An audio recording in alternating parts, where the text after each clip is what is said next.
ভৰিত লগা আঘাতবোৰে সাৱধানে খোজ কাঢ়িবলৈ শিকায় আৰু মনত লগা আঘাতবোৰে শক্তিশালী আৰু বুদ্ধিমান হৈ জীয়াই থাকিবলৈ শিকায়। জীৱনৰ বাবে যেনেকৈ নিশ্বাসৰ প্ৰয়োজন, ঠিক তেনেকৈ সম্পৰ্কৰ বাবেও বিশ্বাসৰ খুবেই প্ৰয়োজন। জীৱনত ডাঙৰ কিবা পালে সৰুবোৰক পাহৰি নাযাবা। মনত ৰাখিবা, এটা সৰু বেজীয়ে যি কৰিব পাৰে, এখন তৰোৱালে সেইটো কাম কৰিব নোৱাৰে। কাৰোবাক আঘাত দি আপুনি নাভাবিব যে তেওঁ অকৰা বা দুৰ্বল আছিল। মনত ৰাখিব, আচলতে তেওঁ আপোনাক বহুত বিশ্বাস কৰিছিল, যাৰ যোগ্য আপুনি নাছিল। প্ৰথমে নিজক ভাল পোৱা, কাৰণ নিজক ভাল পোৱা মানুহে বেলেগক কষ্ট দিব নোৱাৰে। কোনো মানুহ ইমান ধনী নহয় যে তেওঁ পাৰ হৈ যোৱা দিনটো কিনিব পাৰিব। কোনো মানুহ ইমান দুখীয়াও নহয় যে তেওঁ আহি থকা দিনটো সলাব নোৱাৰিব।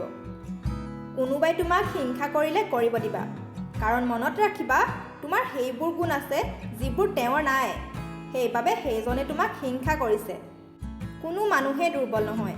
সময়, পৰিস্থিতি আৰু সম্পৰ্কবোৰে মানুহক দুৰ্বল কৰি পেলায়। দেহত লগা আঘাতবোৰ এদিন নহয় এদিন ভাল হৈ যায়, কিন্তু মনত লগা আঘাতবোৰ গোটেই জীৱনলৈ থাকি যায়। অতীত আৰু ভৱিষ্যত বৰ অদ্ভুত। অতীতক মানুহে ঘূৰাই পাব নোৱাৰে আৰু ভৱিষ্যতক মানুহে জানিব নোৱাৰে। অথচ মানুহে অতীতক লৈয়ে কষ্ট পায় আৰু ভৱিষ্যতক লৈয়ে চিন্তা কৰি থাকে আৰু বৰ্তমানত সুখী হ'বলৈ পাহৰি যায়।